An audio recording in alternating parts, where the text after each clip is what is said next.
Good afternoon. I'm Anna Saro from Palantir's finance team, and I'd like to welcome you to our first quarter 2025 earnings call. We'll be discussing the results announced in our press release issued after the market close and posted on our investor relations website. During the call, we will make statements regarding our business that may be considered forward-looking within applicable securities laws, including statements regarding our second quarter and fiscal 2025 results, management's expectations for our future financial and operational performance, and other statements regarding our plans, prospects, and expectations. These statements are not promises or guarantees and are subject to risks and uncertainties, which could cause them to differ materially from actual results. Information concerning those risks is available in our earnings press release distributed after the market closed today and in our SEC filings. We undertake no obligation to update forward-looking statements except as required by law. Further, during the course of today's call, we will refer to certain adjusted financial measures. These non-GAAP financial measures should be considered in addition to, not as a substitute for or in isolation from, GAAP measures. Additional information about these non-GAAP measures, including reconciliation of non-GAAP to comparable GAAP measures, is included in our press release and investor presentation provided today. Our press release, investor presentation, and other earnings materials are available on our investor relations website at investors.palantir.com. Over the course of the call, we will refer to various growth rates when discussing our business. These rates reflect year-over-year comparisons unless otherwise stated. Joining me on today's call are Alex Karp, Chief Executive Officer, Shyam Sankar, Chief Technology Officer, Dave Glazer, Chief Financial Officer, and Ryan Taylor, Chief Revenue Officer and Chief Legal Officer. I'll now turn it over to Ryan to start the call. Our first quarter of the year showcased incredible strength and remarkable momentum as revenue grew 39% year over year. Our story continues to be one of preeminence in the U.S. Our U.S. revenue grew 55% year over year and now makes up 71% of our overall business. Our U.S. commercial business's extraordinary momentum continued as revenue grew 71% year over year. Our foundational U.S. government business achieved compelling revenue growth of 45% year over year. Our results continue to redefine the Rule of 40, with our Rule of 40 score increasing from 81 in Q4 to 83 last quarter. While organizations may consider curtailing spending to drive efficiencies or weather heightened volatility, they find this is the moment they need Palantir the most, the time they turn to us asking, how can we help them adapt and solve their latest challenges? As AI models progress and improve, we continue enabling our customers to maximally leverage these models in production, capitalizing upon the rich context within the enterprise through the ontology. We remain differentiated in our elite execution to deliver quantified exceptionalism for our customers, ever widening their advantage over the AI have-nots.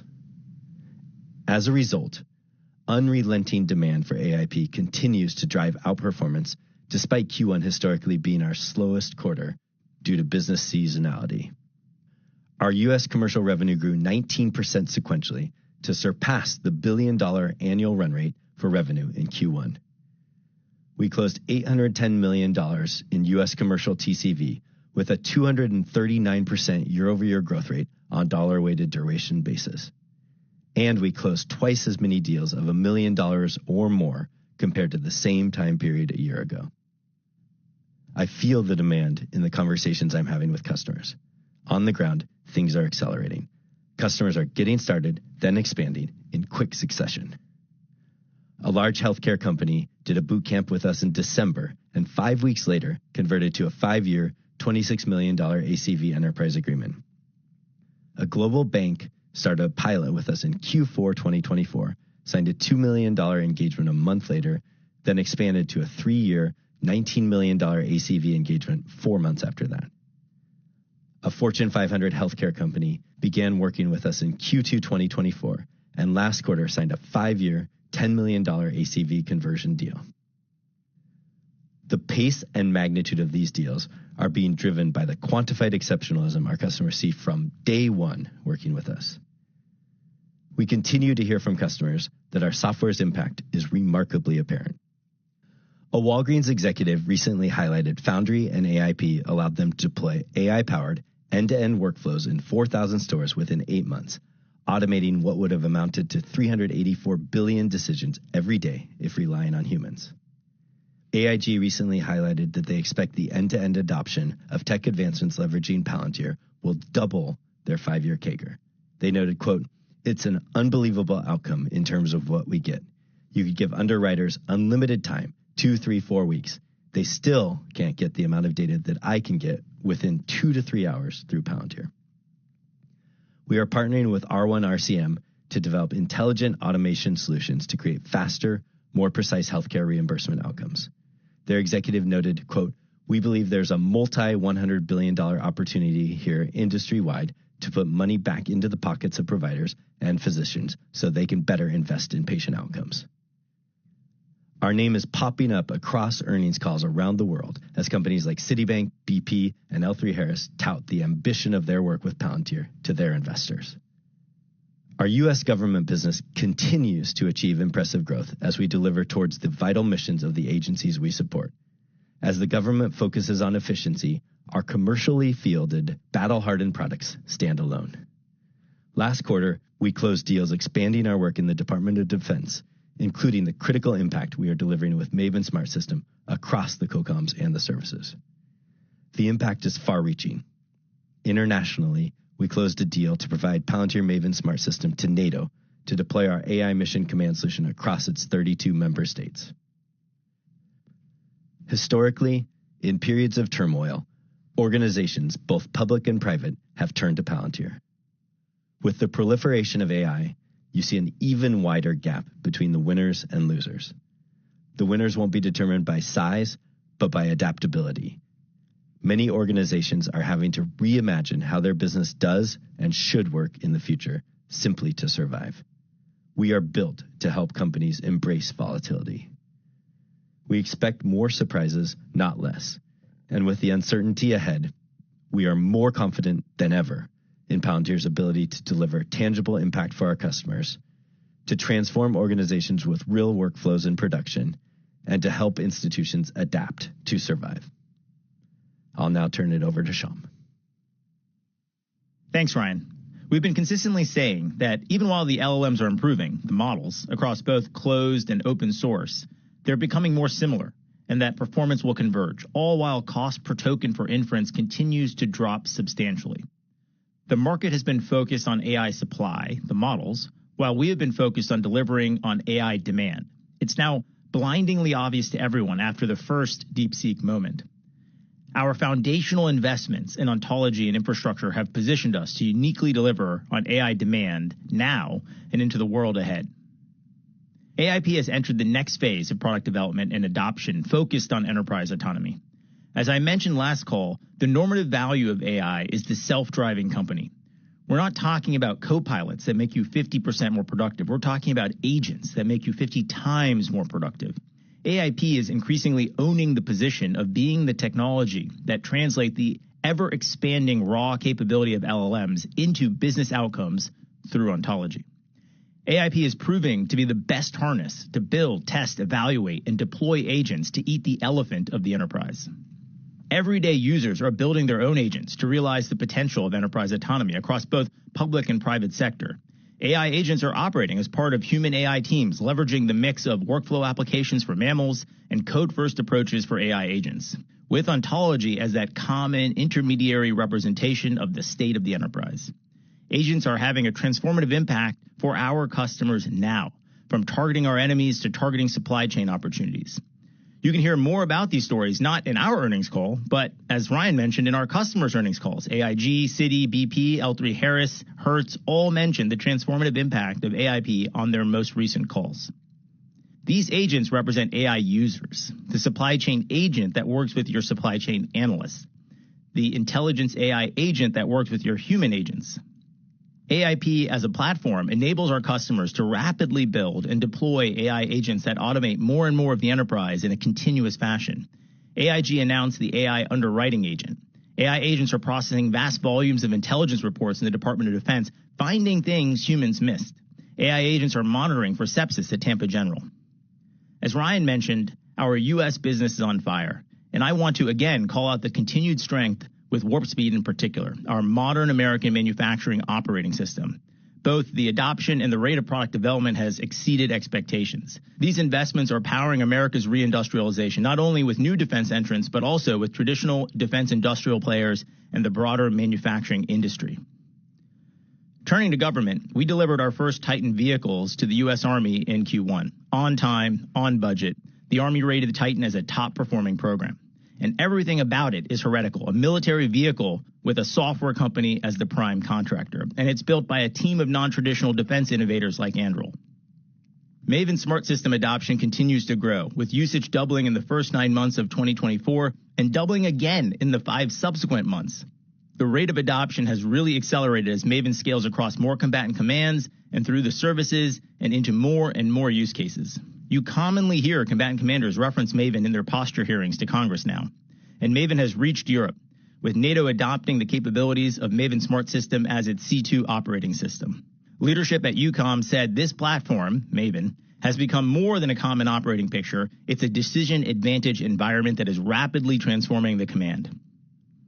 AI agents aren't just transforming the U.S. commercial sector, they are transforming how we fight. AI agents are analyzing intelligence, finding targets, automating staff functions, and improving the understanding of the battle space.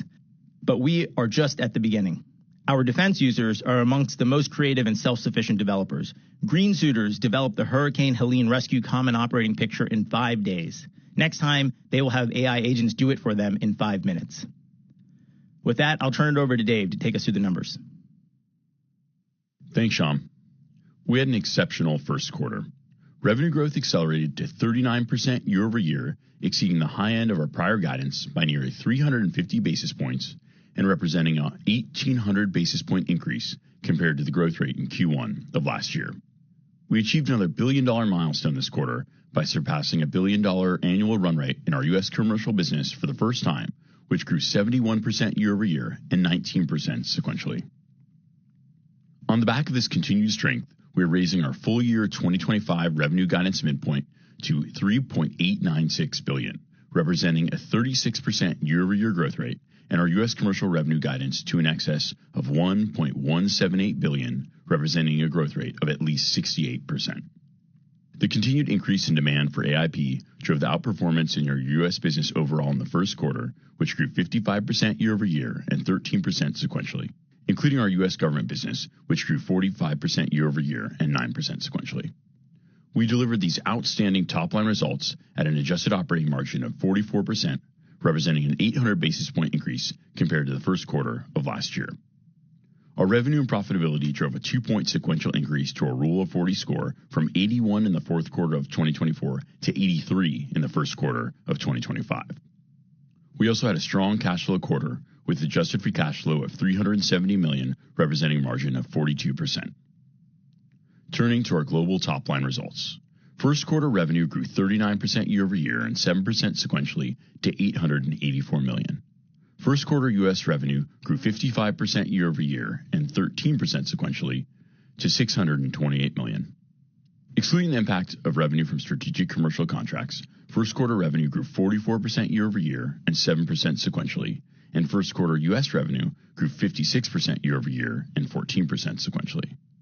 Customer count grew 39% year-over-year and 8% sequentially to 769 customers. Revenue from our largest customers continues to expand. First quarter trailing 12-month revenue from our top 20 customers increased 26% year-over-year to $70 million per customer. Now moving to our commercial segment. First quarter commercial revenue grew 33% year-over-year and 7% sequentially to $397 million. Excluding the impact from strategic commercial contracts, first quarter commercial revenue grew 42% year-over-year and 8% sequentially. We closed $930 million in commercial TCV bookings, representing 84% growth year-over-year. As I highlighted earlier, we achieved a $1 billion annual run rate in our U.S. commercial business for the first time, as AIP continues to drive both new customer conversions and existing customer expansions in the U.S. First quarter U.S. commercial revenue grew 71% year-over-year and 19% sequentially to $255 million. Excluding revenue from strategic commercial contracts, first quarter U.S. commercial revenue grew 75% year-over-year and 22% sequentially. We had the strongest quarter of U.S. commercial TCV booked at $810 million, representing growth of 183% year-over-year. On a trailing 12-month basis, we closed over $2 billion of U.S. commercial TCV bookings, highlighting the demand for AI production use cases. Total remaining deal value in our U.S. commercial business grew 127% year-over-year and 30% sequentially. Our U.S. commercial customer count grew to 432 customers, reflecting growth of 65% year-over-year and 13% sequentially. First quarter international commercial revenue declined 5% year-over-year and 11% sequentially to $141 million. The decline was driven by continued headwinds in Europe and by the one-time revenue catch-up in the fourth quarter of 2024 that we noted on last quarter's call. For our international commercial business, we continue to capitalize on targeted growth opportunities in Asia, the Middle East, and beyond, but remain focused on accelerating the growth in our U.S. business. Revenue from strategic commercial contracts was $5.1 million for the quarter. We anticipate second quarter 2025 revenue from these contracts to be between $4 to $6 million compared to $9 million in the second quarter of 2024. We anticipate 2025 revenue from these contracts to continue to be approximately 0.5% of full-year revenue. Shifting to our government segment. First quarter government revenue grew 45% year-over-year and 7% sequentially to $487 million. First quarter U.S. government revenue grew 45% year-over-year and 9% sequentially to $373 million. This growth was driven by continued execution in existing programs and new awards reflecting the growing demand for AI in our government software offerings. First quarter international government revenue grew 45% year-over-year and 2% sequentially to $114 million, bolstered by our continued work in UK healthcare and defense, as well as our new partnership with NATO. First quarter TCV booked was $1.5 billion, up 66% year-over-year. Net dollar retention was 124%, an increase of 400 basis points from last quarter. The increase was driven both by expansions at existing customers and new customers acquired in Q1 of last year as we see the effect of the AI revolution. As net dollar retention does not include revenue from new customers that were acquired in the past 12 months, it does not yet fully capture the acceleration and velocity in our U.S. business over the past year. We ended the first quarter with $5.97 billion in total remaining deal value, an increase of 45% year-over-year and 10% sequentially, and $1.9 billion in remaining performance obligations, an increase of 46% year-over-year and 10% sequentially.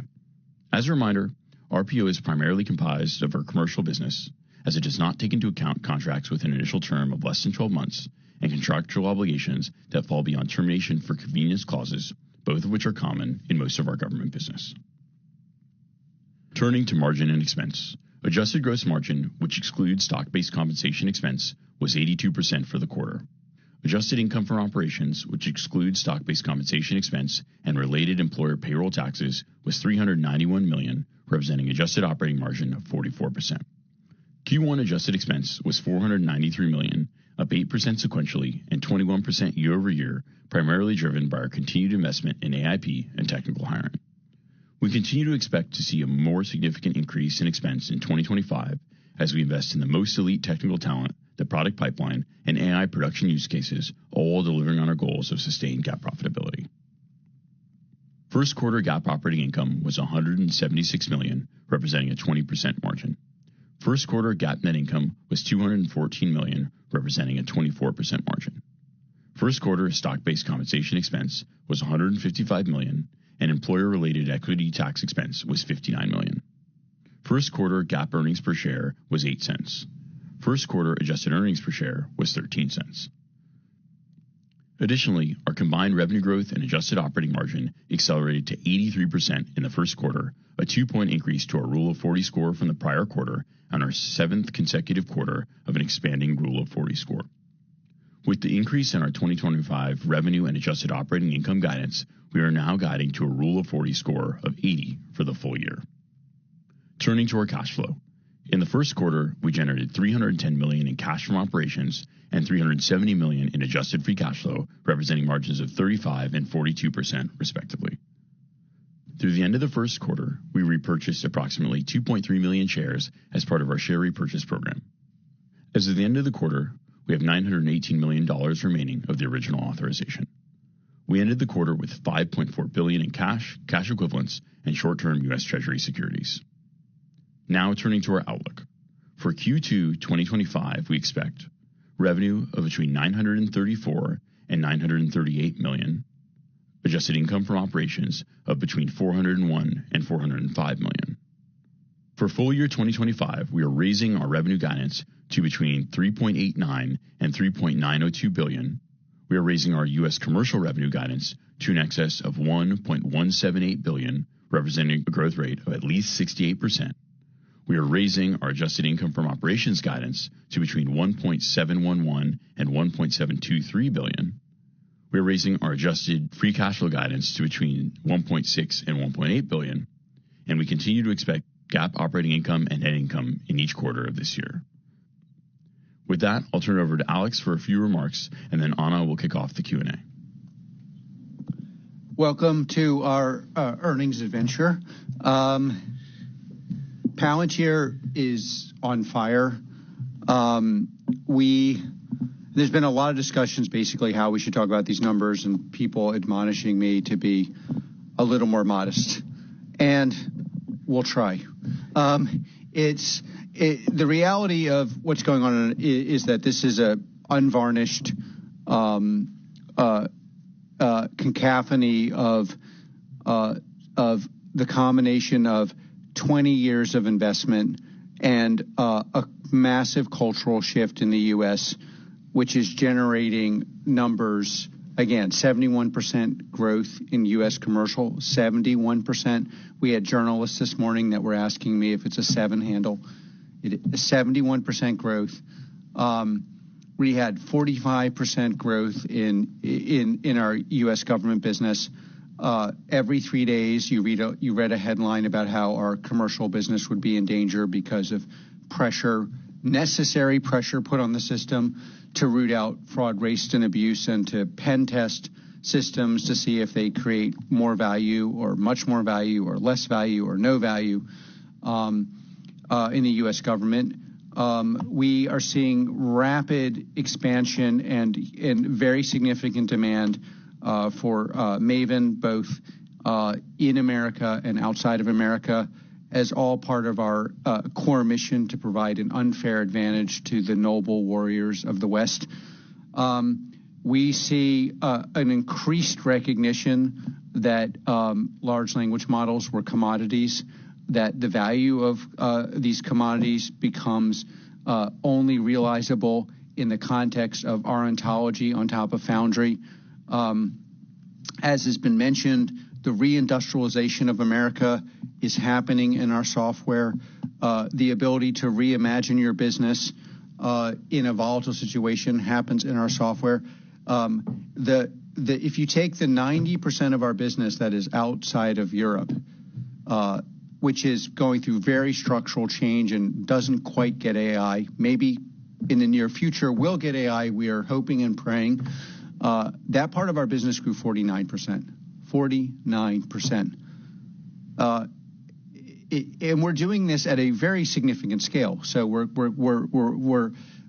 saying we're going to do close to $4 billion in revenue. And last, not least, we're doing this with double the gold standard on the Rule of 40.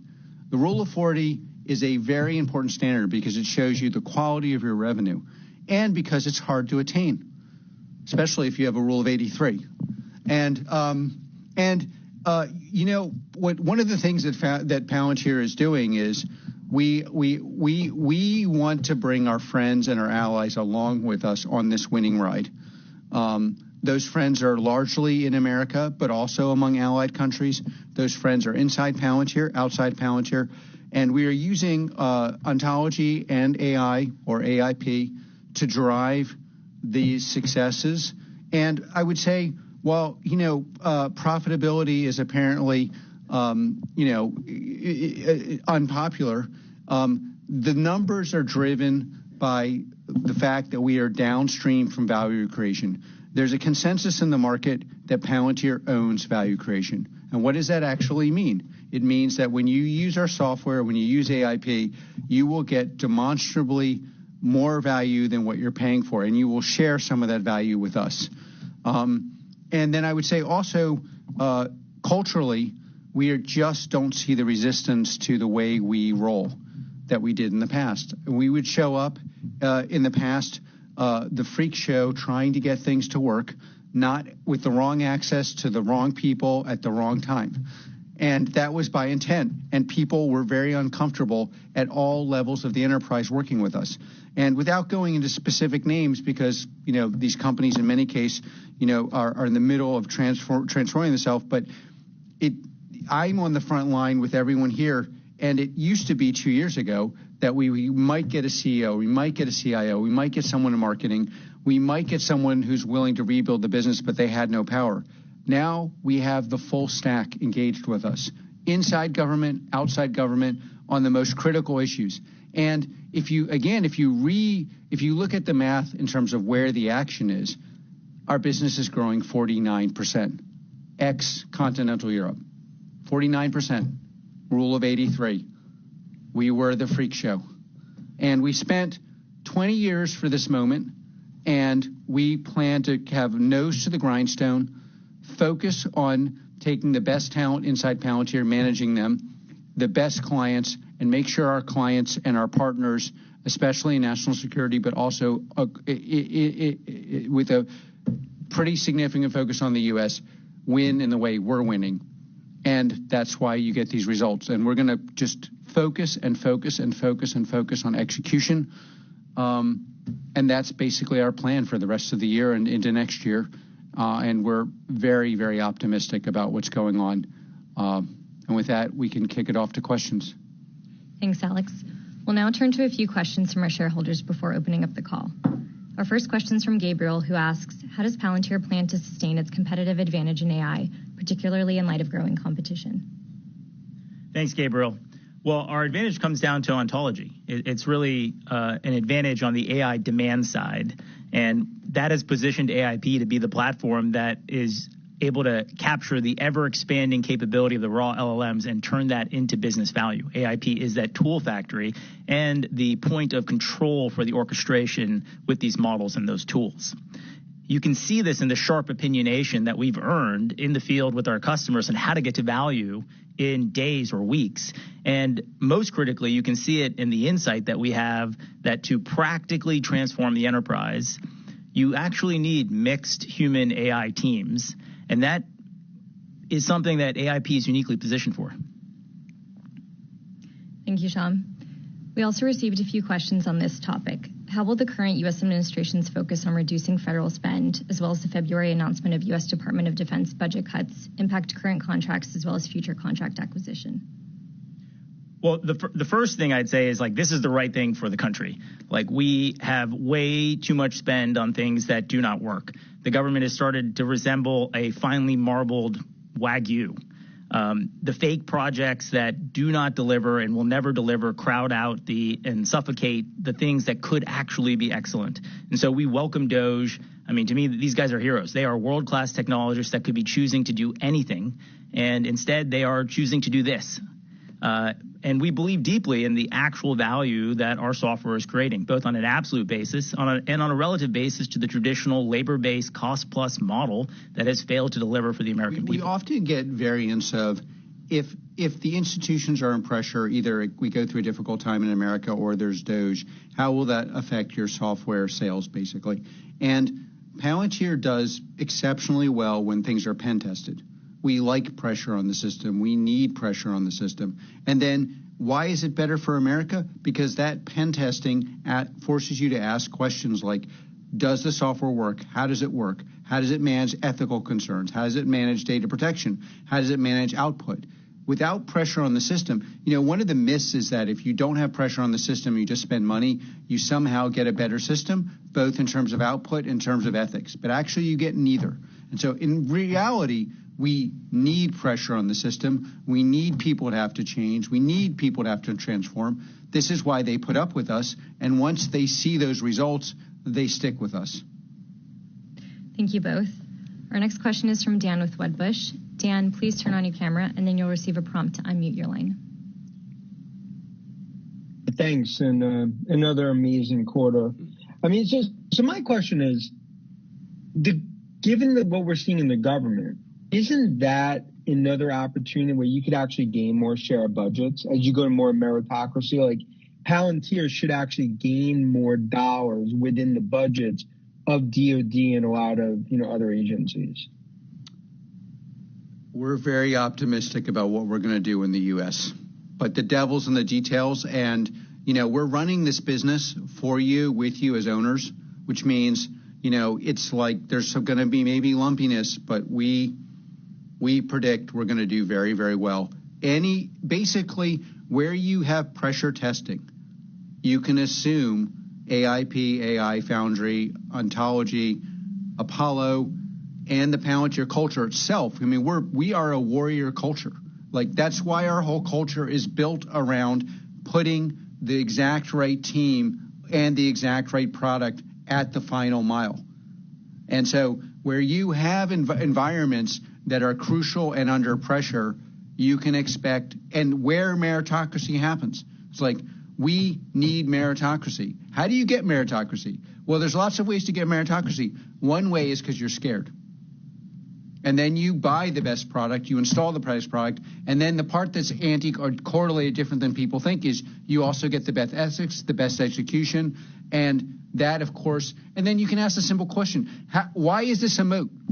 Okay, well, I can tell you why it's a moat, because heretofore no one has gotten into these environments at scale under any circumstance. And if they did get in, they got in with services. So now we have a single-purposed, highly formed stack of software that is exactly right for this moment, with a culture that's exactly right to implement it, which a culture that can teach people how to do this, that is now charismatic for some. It's anti-charismatic for others. And that de facto, it's the compounding rate of return on that stack.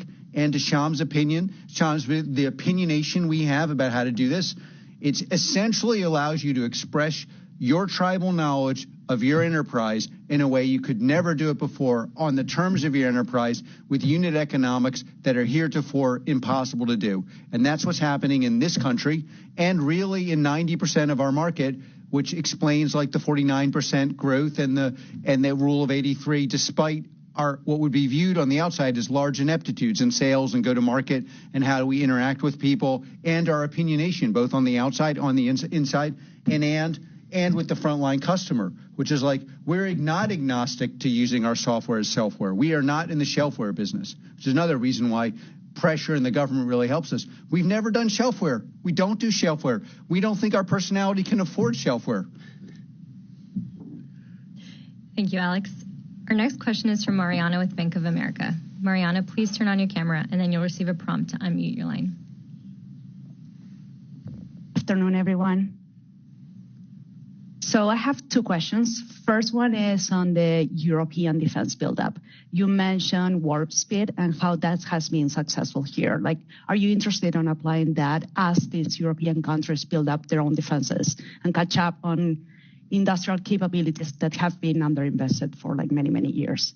And the second one is, I think investors are pretty familiar with this software versus services type of Palantir approach, because you have been actually leaders on that trend. But Titan is a great example on how software actually played a role that was more intuitively hardware. Where else you actually have opportunities for software to add value there? Is it Golden Dome? Is space communications? Have you think about that? Yeah, on the first one, Alex may have more to say as well, but we would love to help Europe on the manufacturing challenges around rearmament, and I think there are a lot of them to do. The precondition for warp speed is understanding that the existing manufacturing stack is broken. And so you could say, why did America get there first? Because you have all these people who are essentially the progeny of Elon, who have learned and understood how to actually make things, the sort of brains that go from the Raptor 1 to the Raptor 3 engine. And that's proliferated around the community that's in El Segundo and even beyond. That's the basis of reindustrialization in America. And so it's when we work with the new defense champions, new industrial champions, it's a very short sales cycle, because they recognize that what we're doing with warp speed is exactly what they need in order to do it. When you work with some of the older manufacturing customers, even in the U.S., it's heterogeneous. Some of them are already there. They get it. They realize it. Some of them are going to be there because it's just a reality. In Europe, there are some green shoots. Some very well-known manufacturing companies have kind of said, oh, I now understand that my ERP thing doesn't work, and warp speed, maybe we should get warp speed. So I just don't want to commit too much. I think a lot of it is where's the customer's head at, but we could obviously do a lot to help here. Look, Europe doesn't get AI yet. At some point in the future it will. And then, as you know, Europe is not Europe. You have Eastern Europe, you have Germany, France, you have Poland. They're very different Europes. Europe that is scared understands that you're going to have to do software, hardware, hybrid systems, and our products are very, very well known and differentiated. It could take a couple years for Europe to understand that you just can't spend money. You're going to have to spend it on things that actually work, and work means spending it on people that have actually done this on the battlefield.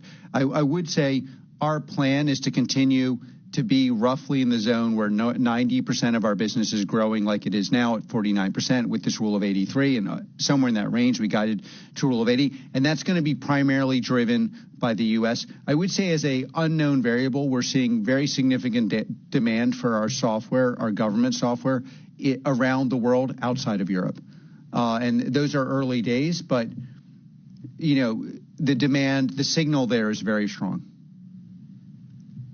And then on the Titan point, I think that's an excellent point, and is going to be a big part of the future, where you're really thinking about how do you build your hardware around the software. There are some classified projects that we have as well, where the first step to building the hardware is not to build the hardware. It's actually to build the mission payload and the software that can execute the thing, and then work backwards from that to figure out what is the hardware that you ought to have around that. And this plays to this, it is actually a cultural impedance mismatch. Like, if you're a hardware company, you think about the world the way that a construction person would think about building the house. You have to pour the foundation first. You can't do anything. But actually, with software, you have to build the kitchen first. If you don't, you're gonna get it all wrong. And so I've seen a lot more of the next gen programs are starting to think about how do we build the lethal software first, and we'll figure out how to wrap the hardware. One of the most interesting things about the current environment we're in is something Shyam is alluding to, which is, and again, it's a European versus American. People assume if you're world-class at hardware, you'll be world-class at software, and they're interchangeable. It's just not true at all.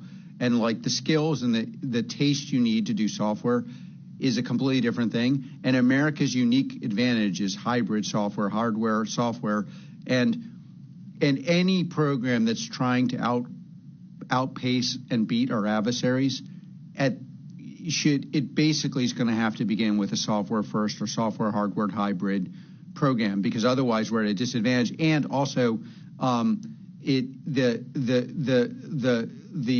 resourcing and the way you organize is going to be suboptimal in this country. Conversely, this is one of the challenges that some of our allies and our adversaries have. The role of taste in getting these things to work, tribal knowledge and ability to do it, is really, really underestimated. Thank you. Alex, as always, we have a lot of individual investors on the line. Is there anything you'd like to say before we wrap up the call? This company is organized around giving our friends a really strong shot, I would say unfair advantage, and not helping our adversaries or enemies, and on occasion hurting them. And, a lot of you are scattered around the world and helping us in many ways. And we are in a phase where we are very focused on scaling our company. And we really appreciate your support. And the fact that you defend us.